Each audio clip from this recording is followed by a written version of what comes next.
পরের বাড়ি রং সাজাইছ নিজের বাড়ি অন্ধকার। বান্দা ধনী থাকো গরিব থাকো যেতে হবে ওই গোরের পার। আল্লাহুম্মা সাল্লি আলা সাইয়্যিদিনা মাওলানা মুহাম্মদ ওয়া আলা আলি সাইয়্যিদিনা।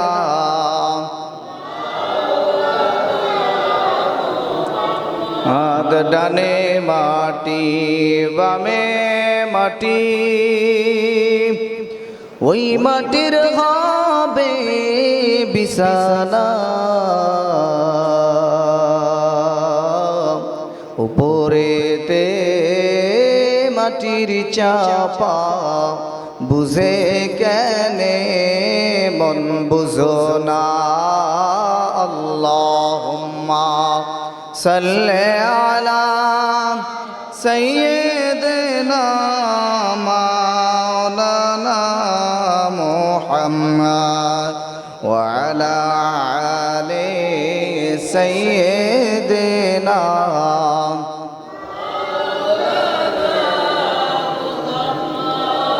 মুআজ্জাজ মুহতারাম, আল্লাহ পাক রব্বুল আলামিনের দরবারে লাখ কোটি শুকর ও সুজুদ যে মহান রব্বুল আলামিন একটি সপ্তাহের পর আল্লাহ সুবহানাহু ওয়া তাআলার ঘর মসজিদে আসার এবং বসার তৌফিক এনায়েত করেছেন। সে রব্বুল আলামিনের দেওয়া জবান দিয়ে কালিমাতুশ শুকর আদায় করে নেই আলহামদুলিল্লাহ। আল্লাহ সুবহানাহু ওয়া তাআলা অনেক মানুষকে হসপিটালে রাখছেন, ক্লিনিকে রাখছেন, দুনিয়াবি কর্মরত ব্যস্ততার মাঝে আছেন, কিন্তু আপনাকে এর দুনিয়াবি কোনো কাজে না রেখে কোনো ফিতনা ফাসাদের মধ্যে জড়িত না করে তার পবিত্র সপ্তাহ আল্লাহ সুবহানাহু ওয়া তাআলার ঘরে বসে তাসবিহ আদায় করার সুযোগ এবং তাসবিহ জপার তৌফিক এনায়েত করেছেন।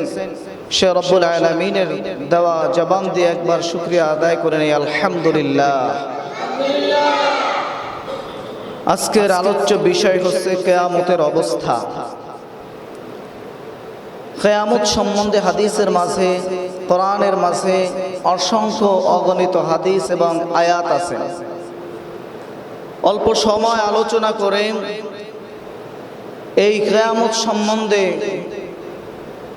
শেষ করা যাবে না যে আল্লাহ সুবহানাহু ওয়া তাআলা তিনি কি বলেছেন, যে কিয়ামতটা কি, জিনিসটা কি।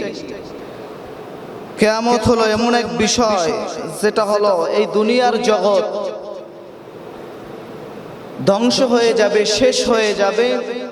এরপর একটা আল্লাহ সুবহানাহু ওয়া তাআলা মাঠ কায়েম করবেন, সেই মাঠটার নাম হলো কিয়ামতের মাঠ। হযরত ইসরাফিল আলাইহিস সালাতু ওয়াস সালাম তিনি যখনই সিংহায় ফু দিবেন তখনই তাম জগৎ কম্পন শুরু হয়ে যাবে, কিয়ামত শুরু হয়ে যাবে। মাটির মধ্যে যা কিছু আছে সব কিছু তখন বের হয়ে যাবে, বের হয়ে আসবে। সেই দিন কোনো কিছুই থাকবে না, সব কিছু ওপেন হয়ে যাবে। কারণ আল্লাহ সুবহানাহু ওয়া তাআলা তিনি সিংহাসনে বসবেন এবং তিনি তেনার বিচার কার্যকলাপ ফয়সালা করবেন। আল্লাহ নবী সাল্লাল্লাহু আলাইহি ওয়াসাল্লাম তিনি বলতেছিলেন এই কথা, হাসরের দিনে প্রত্যেক ব্যক্তি নিজ নিজ মুক্তির চিন্তায় বিভোর হয়ে যাবে। সেই দিন ছেলে বলেন, মেয়ে বলেন, আত্মীয় স্বজন যা কিছুই বলেন না কেন, তখন কোনো পরিচয় আল্লাহর দরবারে কাজ হবে না। এবং সেই দিন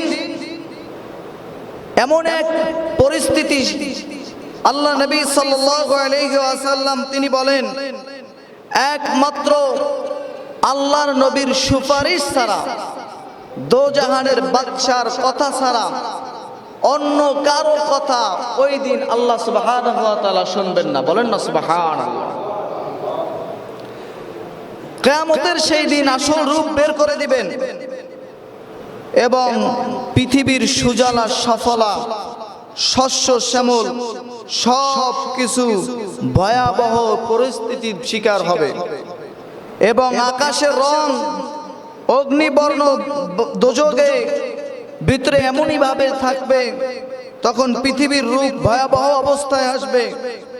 তার প্রত্যেক বান্দার কর্মফল সেই দিন আল্লাহর দরবারে পেশ করতে হবে। আল্লাহ সুবহানাহু ওয়া তাআলা সেই পেশ করার জন্যই কিয়ামতের এক ব্যবস্থা করছেন, কিয়ামতের এক মাঠ তৈরি করছেন, যে কিয়ামতের ময়দানে সমস্ত কিছুর হিসাব নিবে। যে আল্লাহ সুবহানাহু ওয়া তাআলা যে তিনি ওয়াদা করছেন যে দুনিয়ার জগৎ থেকে পরজগতে আমি বান্দাকে ডাকবো এবং পরজগতে ডাকার পরে আরেকটা সময় আসবে, সেই সময়টা হবে কিয়ামতের ময়দান। এবং সেই সময় কোন কোন হাদিসের বর্ণনায় আসছে এক বিঘত মাথার উপরে সূর্য থাকবে, আর কোন কোন বর্ণনায় আসছে এক মুঠো হাত উপরে সূর্য থাকবে। মানুষের মাথার মগজগুলো টকবক করে ফুলতে থাকবে। তখন পায়ের নিচের মানুষের যে মাটিগুলো থাকবে, এই মাটিটাই পুরে তামা হয়ে যাবে। এই মাটি তখন আর মাটি থাকবে না, তামার জমিন হয়ে যাবে। আল্লাহ নবী সাল্লাল্লাহু আলাইহি ওয়াসাল্লাম তিনি বলতেছিলেন, তারকারাজি চন্দ্র একত্রিত করা হবে, নক্ষত্র সমূহ চাঁদ সমূহ সব কিছু অপরাধীকে এমন ভাবে আল্লাহ সুবহানাহু ওয়া তাআলার হুকুমে গ্রাস করা হবে। ইযাস সামাউ শাক্কাত ওয়া আযিনাত লিরাব্বিহা ওয়া হুক্কাত ওয়া ইযাল আরদু মুদ্দাত। আল্লাহ তাআলা বলেন, যখন আকাশও বিস্তীর্ণ করা হবে, যখন নক্ষত্র সমূহ ঝরে পড়বে, যখন সমুদ্রকে উত্তল করে তোলা হবে এবং যখন কবর সমূহ থেকে সমস্ত কিছু বের করে দেওয়া হবে। আল্লাহ সুবহানাহু ওয়া তাআলা বলতেছিলেন এই কথা, কারণ হলো কিয়ামতের ময়দান এমন এক ময়দান, যেই ময়দানে মানুষের চিৎকার এবং হাহাকারে মানুষ পাগল পারা হয়ে যাবে, বেকারার হয়ে যাবে।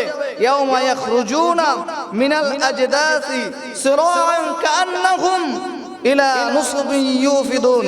আল্লাহ বলতেছেন নুসবিন ইউফিদুন, এই ইউফিদুনের অর্থ হচ্ছে সেই দিন তারা কবর থেকে দ্রুত বেগে বের হবে, যেন তারা কোনো এক লক্ষ্য সমূহের দিকে ছুটে যাইতেছে। তাদের দৃষ্টি থাকবে অবনীত, তারা হবে হীনতাগ্রস্ত, মনে হবে যে বিপদ সামনে ধেয়ে আসতেছে।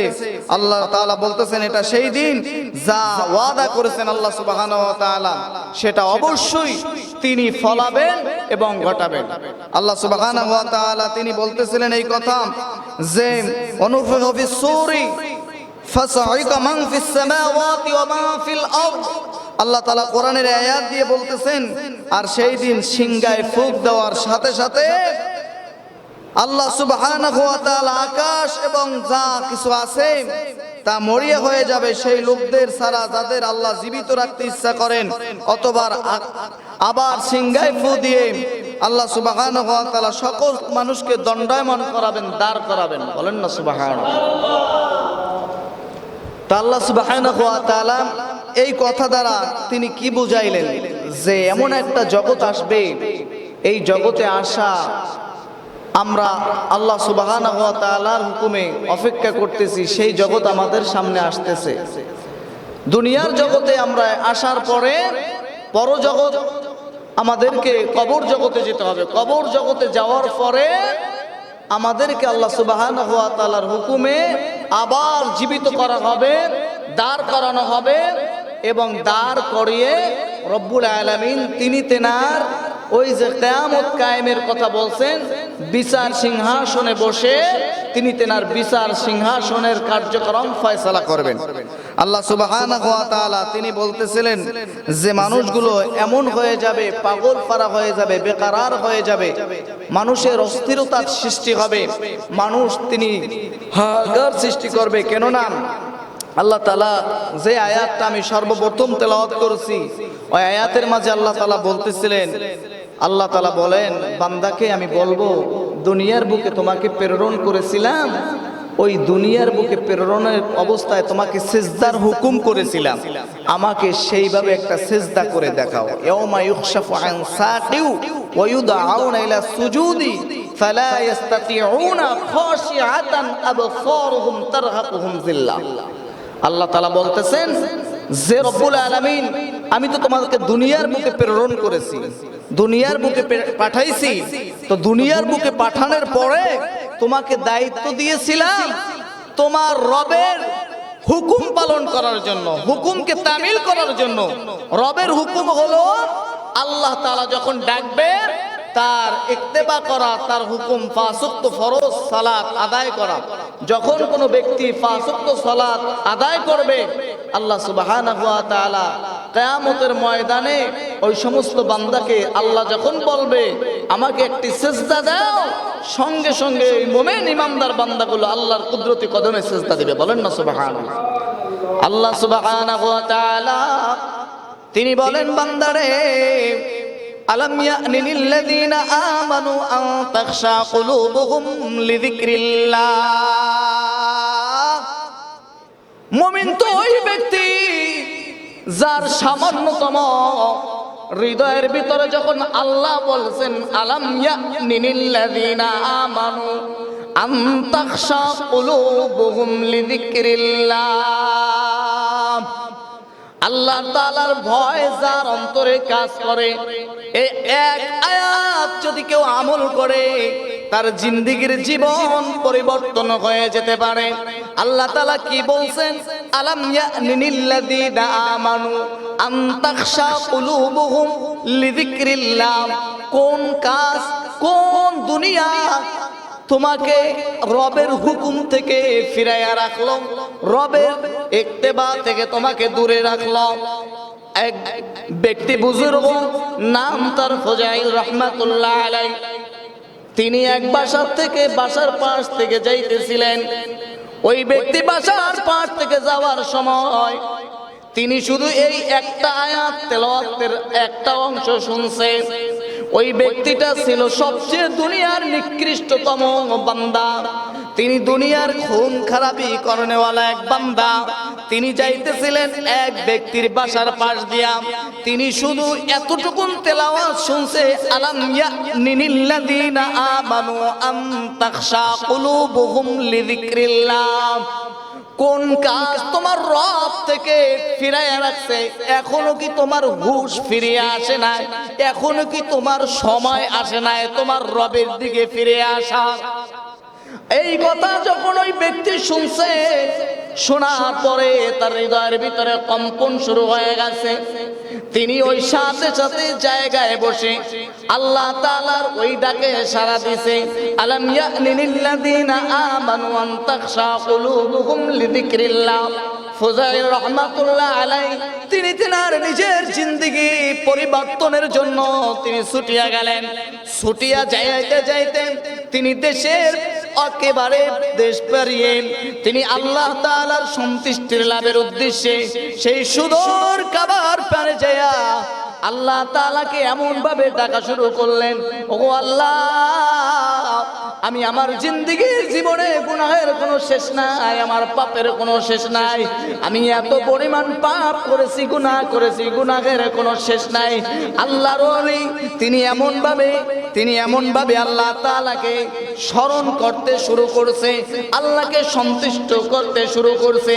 আল্লাহ তাআলা খুশি হয়ে ওই যখন তৎকালীন বাদশা ওই ব্যক্তিকে এসে তিনি তেনার জুতা মোবারককে হাতে নিয়ে বলতেছে, ভাই ফজাইল রহমাতুল্লাহ আলাইহিকে বলতেছেন, ফজাইল গো, আপনি আপনার জুতা মোবারক থেকে আমাকে একটু ধন্য করেন।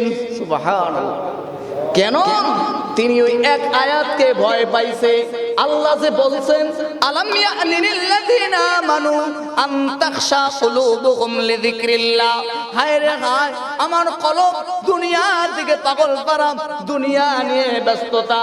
আমার কলব দুনিয়া চাই, এতদিন দুনিয়া চাইছে।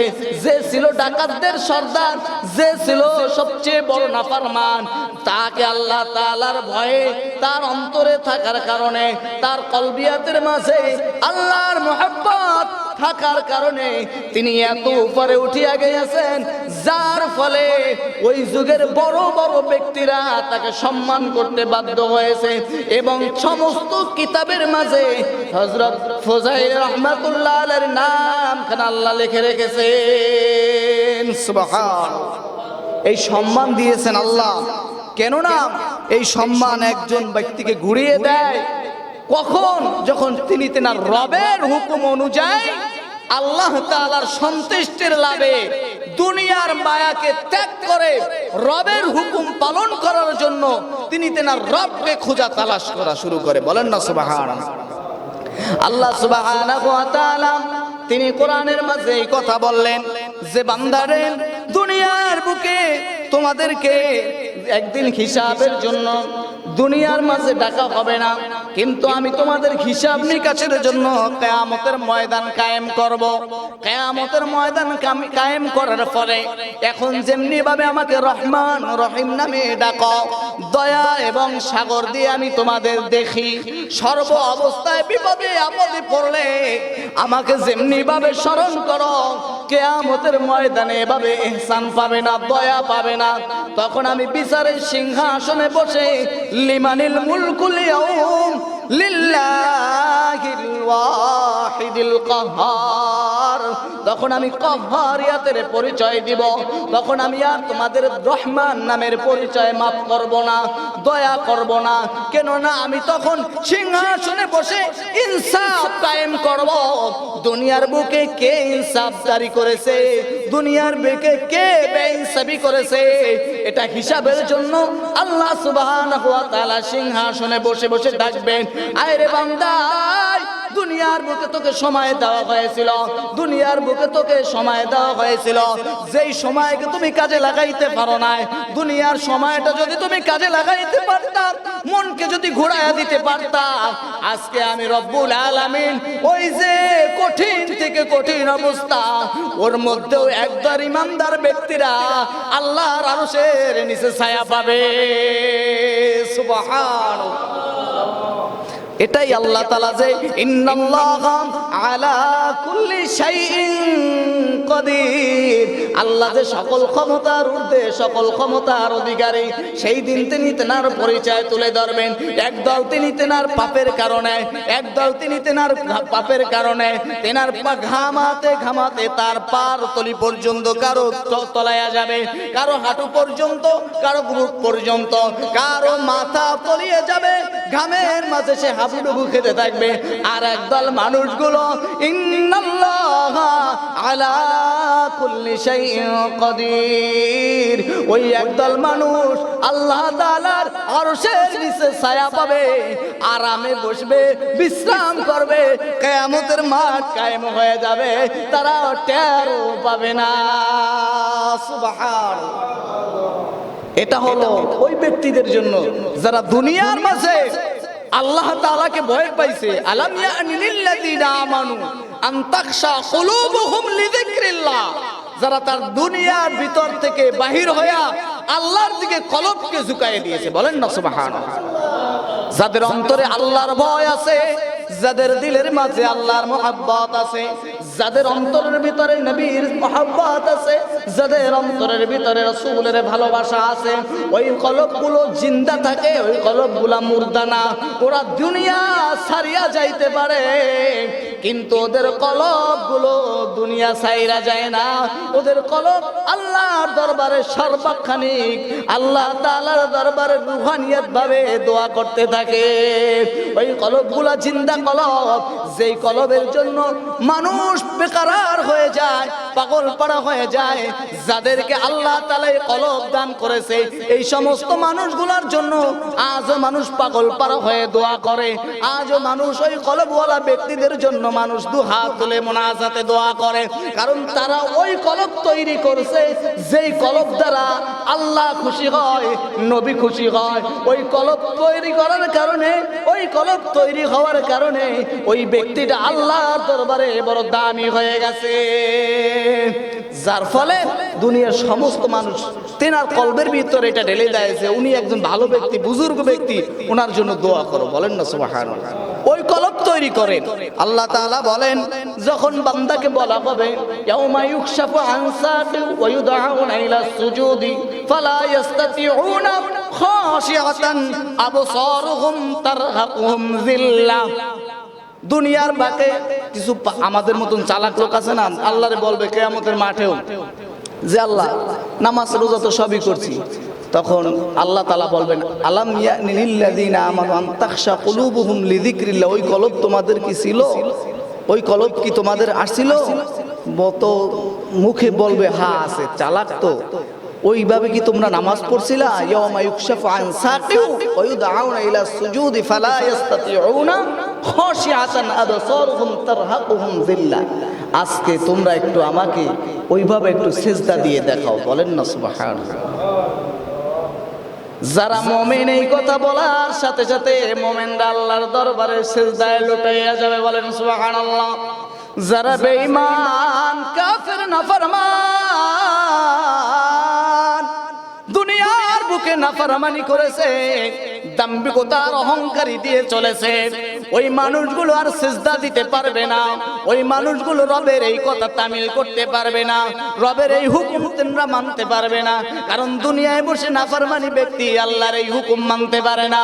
ওই ব্যক্তিদেরকে আল্লাহ তাআলা বলবেন, যারে বেঈমান যা, তোদের জন্য দুনিয়ায় যেভাবে আরাম আয়েশের ব্যবস্থা করে দিয়েছিলাম, কাফেরদের জন্য দুনিয়া হলো আরাম আয়েশের জায়গা, কাফেরদের জন্য দুনিয়া হলো রাজত্বের জায়গা, বেঈমানদের জন্য দুনিয়া হলো রাজত্বের জায়গা।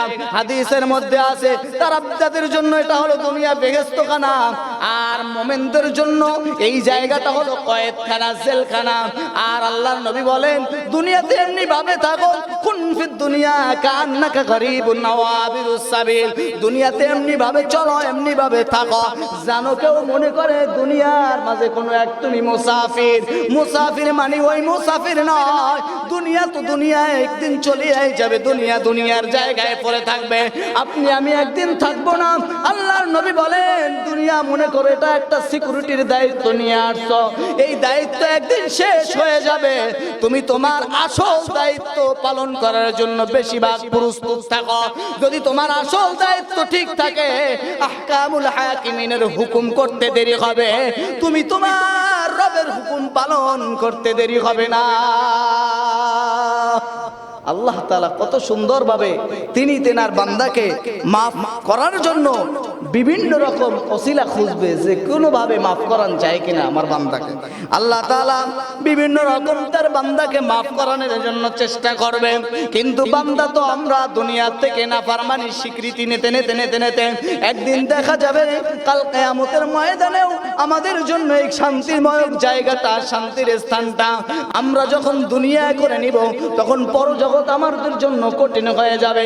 আর যারা দুনিয়ায় বসে মাজলুম অবস্থায় দুনিয়ায় বসে চলতেছে, ওই মাজলুমদের জন্য কিয়ামতের ময়দানে জান্নাতের সুঘ্রাণের ব্যবস্থা থাকবে, এবং আল্লাহর নবীর স্বয়ং তেনার হাত দ্বারা মাকামে মাহমুদ দ্বারা তিনি ডাক দিয়া তেনার প্রিয় উম্মতদিগকে হাউজে কাউসারের পানি দান করবেন। আল্লাহর নবীকে এই ক্ষমতা একমাত্র তেনাকে ছাড়া কোন নবীকে এই ক্ষমতা দেওয়া হবে না। আল্লাহ তাআলা হযরত সাইয়্যিদুনা বাবা আদম আলাইহিস সালাতু ওয়াস সালামকে তৈরি করেছেন, তিনিও একজন পয়গম্বর। বাবা আদম থেকে শুরু করে ঈসা রুহুল্লাহ পর্যন্ত অগণিত পয়গম্বর আল্লাহর এই দুনিয়ার জমিনে প্রেরণ করেছে। আমাদের মানুষগুলো বেকার হয়ে যাবে, কিয়ামতের ময়দানে আপন বলতে কেউ থাকবে না। দুনিয়াতে চোখ মেলে দেখেন আপন আর আপন, কিন্তু মৃত্যুর পরে বাবাজি আমার আল্লাহ তাআলা বলেন ওই দুনিয়ার যাদেরকে আপন মনে করছো কেউ তোমার পাশে থাকবে না। ইয়াউমা ইয়াফিরুল মারউ মিন আখিহি ওয়া উম্মিহি ওয়া আবিহি ওয়া সাহিবাতিহি ওয়া বানিহি। দুনিয়াতে যাদের তুমি আপন মনে করছো, বাপ ছেলে পুত্র যা কিছুই মনে না করো না কেন, কেউ তোমার ওই কঠিন বিপদের কালে কেউ পাশে থাকবে না। তখন তোমার একার হিসাব নিজেরই দিতে হবে। আল্লাহ তাআলা বলেন ইয়াউমা ইয়াফিরুল মারউ মিন আখিহি ওয়া উম্মিহি ওয়া আবিহি। তুমি যখন দৌড়ে ভাইয়ের কাছে যাবে, ভাই বলবে আমি চিনি না। যখন মায়ের কাছে ওয়া উম্মিহি ওয়া আবিহি, মায়ের কাছে যাবে, মা বলবে আমি চিনি না। ওয়া আবিহি, যখন পিতার কাছে যাবে, পিতা বলবে আমি আমার দুনিয়ার জগতে আমার কোনো সন্তান ছিল না। এটা সবাই যখন অস্বীকার করবে, মানুষ দৌড়াইতে দৌড়াইতে নবী সাইয়্যিদনা বাবা আদমের কাছে যাবে। বাবা আদমের কাছে যাওয়ার পরে বাবা আদম বলবে দুনিয়ার মাঝে আমার সুপারিশ করার মতন, রবের সাথে কথা বলার মতন ক্ষমতা আমার নাই। তখন মানুষকে একটা পরামর্শ দিবে সাইয়্যিদনা বাবা আদম, তিনি বলবেন তোমরা যাও, দৌড়ে যাও, একজন আছে তিনি সুপারিশ করতে পারবে। তিনি কে? তিনি যদি পারে দেখো, যে দেখো আল্লাহর নবী সাইয়্যিদনা বাবা আদম আলাইহিস সালাতু ওয়াস সালাম, তিনি বলবে আমি একটা পরামর্শ দিতে পারি, একটা কথা বলতে পারি, তোমরা যাও। তো আল্লাহর প্রিয় দোস্ত হযরত সাইয়্যিদনা ইব্রাহিম আলাইহিস সালাতু ওয়াস সালামের কাছে মানুষ কিয়ামতের ময়দানে ছুটতে ছুটতে সাইয়্যিদনা ইব্রাহিম আলাইহিস সালাতু ওয়াস সালামের কাছে যাবে। ইব্রাহিম আলাইহিস সালাতু ওয়াস সালামের কাছে যাওয়ার পরে মানুষ বলবে আপনি আল্লাহর প্রিয় খলিল, আপনি সুপারিশ করেন আমাদের জন্য। আজ কিয়ামতের ময়দান কায়েম হয়ে গেছে, আল্লাহর সাথে কথা বলার মতন কেউ নাই। তখন সাইয়্যিদনা হযরত ইব্রাহিম আলাইহিস সালাতু ওয়াস সালাম বলবেন আমি আল্লাহর সাথে কথা বলবো এই ক্ষমতা আমার নাই। সাইয়্যিদনা ইব্রাহিম আলাইহিস সালাতু ওয়াস সালাম তিনি বলবেন আমি একটা পরামর্শ দিতে পারি, তোমরা যাও হযরত সাইয়্যিদনা মূসা আলাইহিস সালাতু ওয়াস সালামের কাছে। কেননা মূসা আলাইহিস সালাতু ওয়াস সালাম আল্লাহর সাথে অনেকবার কথা বলছেন। তুমি যাও মূসা আলাইহিস সালাতু ওয়াস সালামের কাছে, তোমরা সকলে যাও। মূসা আলাইহিস সালাতু ওয়াস সালামের লম্বা কথা, লম্বা ইতিহাস সংক্ষিপ্ত আকারে বলতেছি। মূসা আলাইহিস সালাতু ওয়াস সালামের কাছে যাওয়ার পরে মানুষদেরকে তিনি বলবেন আমি আল্লাহর সাথে এই মুহূর্তে কথা বলার শক্তি আমার নাই, তবে আমি একটা পরামর্শ দিতে পারি। সেই পরামর্শটা হলো হযরত সাইয়্যিদনা ঈসা রুহুল্লাহর কাছে যাও। ঈসা রুহুল্লাহর কাছে গেলে হয়তোবা তোমার রব ঈসা রুহুল্লাহর কথা শুনতে পারে। হযরত সাইয়্যিদনা ঈসা রুহুল্লাহর কাছে যখন মানুষগুলো আমরা যাব, তিনি বলবেন আজকে এই দিনে আল্লাহর সাথে কথা বলবো, আল্লাহ তাআলার সাথে সুপারিশ মঞ্জুরের জন্য আবেদন করব, এই শক্তি আমার নাই। লম্বা মাঝখানে অনেক ইতিহাস আছে, প্রত্যেক নবীর পিছনে অনেকগুলা ইতিহাস আছে। হযরত ঈসা আলাইহিস সালাতু ওয়াস সালাম তিনি বলবেন আমি একটা সুপারিশ করার কথা বলতে পারি, একজন ব্যক্তির কথা বলতে পারি। একমাত্র আজকের এই কিয়ামতের কঠিন দিনে, কঠিন সময়, কঠিন মুহূর্তে সাইয়্যিদুনা হযরত মুহাম্মদুর রাসূলুল্লাহ সাল্লাল্লাহু আলাইহি ওয়াসাল্লাম তিনার কাছে গেলে পড়ে তিনি যদি একমাত্র আল্লাহর সাথে কথা বলে তোমাদের সুপারিশের ব্যবস্থা করে দিতে পারে। হযরত মুহাম্মদুর রাসূলুল্লাহ সাল্লাল্লাহু আলাইহি ওয়াসাল্লাম আমরা যে যখন দেখব তিনি মাকামে মাহমুদের কাছে নিকটে সিজদায় লুটাই আছেন, সিজদায় থাকার পরে যখন আমরা বলবো নবী গো আমরা আপনার গুনাহগার উম্মত, আমরা এসেছি আপনি আমাদের জন্য সুপারিশ করেন। আল্লাহর নবী তিনি তেনার জায়গা থেকে মাথা উঠাবেন না, উম্মতদের সাথে তিনি কথা বলে আবার মাকামে মাহমুদে সিজদায় পড়ে যাবে। স্বয়ং রব্বুল আলামিন তিনি ডাক দিবেন দোস্ত গো হাবিবুল্লাহ, আপনি আপনার মাথা উত্তোলন করে আজকে আপনি যা বলবেন আপনার প্রত্যেকটা কথা আজকে শোনা হবে। আল্লাহ নবী সাল্লাল্লাহু আলাইহি ওয়াসাল্লাম তিনি হাবিবুল্লাহ, তিনি এমন এক বন্ধু ছিলেন, আল্লাহ দুনিয়ার মাঝে তার কোনো চাহিদা ছিল না, দুনিয়ার বুকে তিনি আল্লাহর কাছে কোনো কিছু আবদার করেন নাই। খলিলুল্লাহ অর্থ বন্ধু, হাবিবুল্লাহ অর্থ বন্ধু। খলিল অর্থ আল্লাহর কাছে পরীক্ষা দিয়ে তারপর বন্ধু হয়েছে, আর হাবিবুল্লাহ ওই বন্ধু, বন্ধুকে আপন ভালোবাসা জায়গা থেকে আল্লাহ স্বয়ং নিজে স্থান দিয়েছে। দুই অর্থ বন্ধু, হাবিবুল্লাহ অর্থ বন্ধু, খলিলুল্লাহ অর্থ কি বন্ধু। খলিলুল্লাহ মানে আল্লাহর পরীক্ষা দিয়েছে, অনেকগুলো পরীক্ষায় পাশ করছে, আল্লাহ লকব দিয়েছে, উপাধি দিয়েছে খলিলুল্লাহ, বলেন না সুবহানাল্লাহ। আর হাবিবুল্লাহ ওই বন্ধু যে আমার স্বয়ং রব্বুল আলামিনের ভালোবাসা পেয়ে স্বয়ং তিনি হাবিবুল্লাহ হয়েছে, বলেন না সুবহানাল্লাহ। তিনি এমন এক বন্ধু, তিনি হাবিবুল্লাহ, তিনি দুনিয়ার বুকে কোনো কিছু আবদার করেন নাই, দুনিয়ার মাঝে কোনো কিছু চান নাই, সর্ব অবস্থায় আল্লাহর কাছে সবসময় উম্মতদের জন্যই কাঁদছেন, উম্মতদের জন্যই কাঁদতেছেন। তেনার একমাত্র উদ্দেশ্যই কিভাবে তেনার এই গুনাহগার উম্মতকে মাফ করান যায়, গুনাহগার উম্মতকে ক্ষমা করান যায়। আল্লাহ তাআলার এই হাবিবুল্লাহ তিনি তেনার মাথা উত্তোলন করে সাহাবীদেরকে বলতেছেন, ওই সময়ের আমি একটা দোয়া করে আল্লাহর কাছে দোয়া করব, আল্লাহ তাআলা ওই সময়ের দোয়া ওই অবস্থায় আমাকে শিখায়া দিবেন। ওই কথাটা আমার এখন ইয়াদ নাই, ওই কথাটা আমার এখন স্মরণ নাই, আমাকে তখন ওই মুহূর্তে আল্লাহ আমাকে শিখাইবে। ওই দোয়া করে যখন আমি আল্লাহর কাছে বলবো, স্বয়ং রব্বুল আলামিন আমার দোয়া কবুল করে নিবে এবং আমার গুনাহগার উম্মতদেরকে মাফ করে দিবে। যার দিলে নবীর ভালোবাসা থাকবে, যার দিলের ভিতরে আল্লাহর ভালোবাসা থাকবে, ওই ব্যক্তিগুলো কাল কিয়ামতের ময়দানে আল্লাহ তাআলার হাবিবের সুপারিশে জান্নাতে চলে যাবে। আল্লাহ তাআলার হুকুম অনুযায়ী আল্লাহ যখন বলবে, হে বান্দা, ইয়াউমা ইউকশাফু আন সাকিন ওয়া ইউদআউনা ইলা সুজুদি ফালা ইস্তাতিউনা খাশিয়াতান আবসারুহুম তারহাকুহুম যিল্লাহ ওয়া ক্বাদ কানু ইউদআউনা ইলা সুজুদি ওয়া হুম সালিমুন। কঠিন বিপদের দিনে কিয়ামতের দিবসে সিজদা করিবার জন্য আল্লাহ যখন বলবে, বান্দারে আজকে একটা সিজদা দে, তখন আল্লাহ তাআলা বান্দা যারা মুমিন তারা একমাত্র সিজদা দিবে, যারা কাফের নাফরমান বেদিন তারা সিজদা দিতে পারবে না। তখন কোটি কোটি মানুষের সামনে ওই মানুষগুলো দাঁড়ায় থাকবে, আর ইমানদারগুলো রবের হুকুম দেওয়া মাত্রই তিনারা সিজদায় লুটায়া যাবে। সুবহানাল্লাহ। হুকুম দিতে দেরি হবে, ইমানদার ব্যক্তি সিজদা দিতে দেরি হবে, আর যেগুলো কাফের ওই কোটি কোটি মানুষের মাঝে দাঁড়ায় থাকবে সোজা হয়ে, তাদের মাথা নবে না। আল্লাহ তাআলা বলেন, ওই দিন মানুষকে তো অথচ তাহাদিগকে, আল্লাহ বলতেছেন অথচ তাহাদিগকে দুনিয়ায় বসে ডাকা হয়েছিল, কি হয়েছিল? ডাকা হয়েছিল। প্রতিদিন মুয়াজ্জিন ডাকে আসেন, কল্যাণের দিকে আসেন, হাইয়া আলাস সালাহ, আসেন আসেন কল্যাণ এই দিকে, হাইয়া আলাল ফালাহ এদিকে আসেন। এই জায়গায় আসলে পরে নাজাত পাবেন, এই জায়গায় আপনি শান্তি পাবেন। শান্তির জন্য বাড়ি করো, গাড়ি করো, সুন্দর নারী খোঁজো, অথচ শান্তি কিন্তু ওর মধ্যে না। আল্লাহ বলেন শান্তি হলো ওই দিকে, যদি তুমি নামাজের দিকে আসো, কল্যাণের দিকে আসো, তাইলে এই জায়গায় শান্তি পাবে। এটা দুনিয়ায়ও শান্তি পাবে, আখিরাতেও তুমি শান্তি পাবে।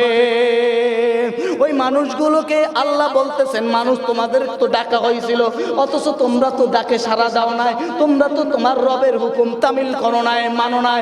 আজ তোমরা না মানার কারণে তোমাদের স্থান হবে জাহান্নাম, আর জাহান্নামের খাদ্য হলো মানুষ আর পাথর। আর জাহান্নামগুলো চিৎকার করতে থাকবে, বলবে এত খাবার, তোমরা তো জাহান্নামদের খাবারগুলো হলো মানুষ আর পাথর। এই মানুষ যখন দেখবে কিয়ামতের ময়দানে, জাহান্নাম তো ধইরা রাখা যাবে না। হাদিসের মাঝে আছেন 70,000 ফেরেশতারা শিকল ধরে টানে রাখবে, টানিয়ে রাখার পরেও তারা ধইরা রাখতে পারবে না, তারা ধইরা রাখতে পারবে না। আল্লাহ তাআলা ওই যে জাহান্নামের হুঙ্কার শুনে তিনজনদেরকে বলা হবে, এই জাহান্নাম কেন এত চিৎকার করতেছ? ওই জাহান্নাম বলবে, আল্লাহ গো আমাদের খাদ্য দেন, এত খাদ্য থাকতে আপনি আমাদেরকে কেন এভাবে রাখছেন? ওই জাহান্নামী মানুষগুলো দেখবেন, ওই জাহান্নামী মানুষদেরকে যখন জাহান্নাম চাইবে, আল্লাহ তাআলা তিনি তেনার মুমিনদের এক ফোঁটা চোখের পানি দিয়ে জাহান্নামকে স্তব্ধ করে নীরব করে ফেলাইবে। আল্লাহ তাআলা নবী বলেন, যে এটা কিসের পানি যে সাথে সাথে একবার জাহান্নামে স্তব্ধ হয়ে গেল। এটা কোনো সাগর আটলান্টিক মহাসাগরের পানি না, এটা কোনো নদীর পানি না, এটা ওই যে মানুষ, কোন মানুষগুলো দুনিয়ার কোনো ছেলে মেয়ের মায়ায় না। আপনি দুনিয়ায় আসল কান্না তো আল্লাহর জন্য কয়জন কাঁদে, যে দুনিয়ার কোনো স্বার্থে না, দুনিয়ার বিবি বাচ্চার মায়ায় না, একমাত্র রবের ভালোবাসায় দিল থেকে যার চোখ দিয়ে পানি পড়ছে, ওই মানুষগুলার চোখের পানির মাধ্যমে জাহান্নাম আল্লাহ ঠান্ডা করে দিবে। মানুষ তো কাঁদে, কত রকম কাঁদে। কেউ কাঁদে বিবির মায়া, বিবি ছিল অনেক ভালো, বিবি স্মৃতি রাইখে গেছে, এইটা বলা যায় না, এই জন্য তার চোখে পানি আসে।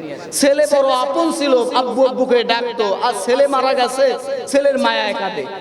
এরকম করে মায়ায়, এই দুনিয়াবি স্বার্থে কত মায়ায় কাঁদে। কিন্তু এইরকমের কয়জন ব্যক্তি আছে যে দুনিয়ার কোনো স্বার্থ না, কোনো স্বার্থকতাই নাই, তিনি তেনার রবের আপন ইচ্ছায় তেনার নাজাত পাওয়ার জন্য 2 ফোঁটা চোখের পানি ওই বান্দা যখন ছেড়ে দেয়, ওই 2 ফোঁটা চোখের পানির দাম আল্লাহর কাছে অনেক অনেক অনেক গুণ বেশি। বলেন না সুবহানাল্লাহ। আল্লাহ নবী সাল্লাল্লাহু আলাইহি ওয়াসাল্লাম এই কথাটা বলেই শেষ করব। যেহেতু এখন শাওয়াল মাস, আমি যে হাদিসটা বর্ণনা করেছি বুখারী এবং মুসলিমের, আল্লাহর নবী বলেছেন এই শাওয়াল মাসে যদি কোনো ব্যক্তি 6টি রোজা রাখে, তো তার বান্দার আমলনামায় সারা বছরের নফল ইবাদতের সমান সওয়াব আল্লাহ তাআলা লিপিবদ্ধ করে দিবে। এবং সারা বছর রোজা রাখা সব তার বান্দার আমলনামায় লিখে দিবে। সুবহানাল্লাহ। আল্লাহ তাআলা বলেন, বান্দারে আমি মাফ করার জন্য তোকে এই সুযোগগুলো দিয়েছি, তোমরা সিয়ামকে পালন করবে, রোজাকে আঁকড়ে ধরবে, এবং তোমরা যদি এই হুকুম তামিল করো, এই রোজাকে মেনে নিতে পারো, হৃদয়ে ধারণ করে নিতে পারো, তাইলে তোমাদের জন্য নাজাত আছে, কল্যাণ আছে, তোমাদের জন্য মুক্তির পথ আছে। আর যদি তোমরা মুক্তির পথ এবং সন্ধান খোঁজো, একমাত্র আল্লাহর হুকুম ব্যতি রেখে অন্য কোথাও তোমরা মুক্তি পাবে না, অন্য পথে কোনো মুক্তি নাই। আল্লাহ বলেন, এটা একদম আমার সত্য ওয়াদা, এটা আমি অবশ্যই অবশ্যই করব। কিয়ামতে আমি সিংহাসনে বসবো এবং আমি আমার সঠিক বিচারের ফয়সালা আমি রব্বুল আলামিন কাটায় কাটায় একেবারে ফামাইয়ামাল মিসকালা যাররাতিন খায়রান ইয়ারা, একেবারে জাররা থেকে জাররা হিসাব কিঞ্চিত পরিমাণও বরদাস্ত করব না। সকল হিসাব আমি রব্বুল আলামিন পাই টু পাই বান্দা তোমারে বুঝায়া দিব, কোনো দিক থেকে কোন চিত করা হবে না। যাই হোক, আল্লাহ সুবহানাহু ওয়া তাআলা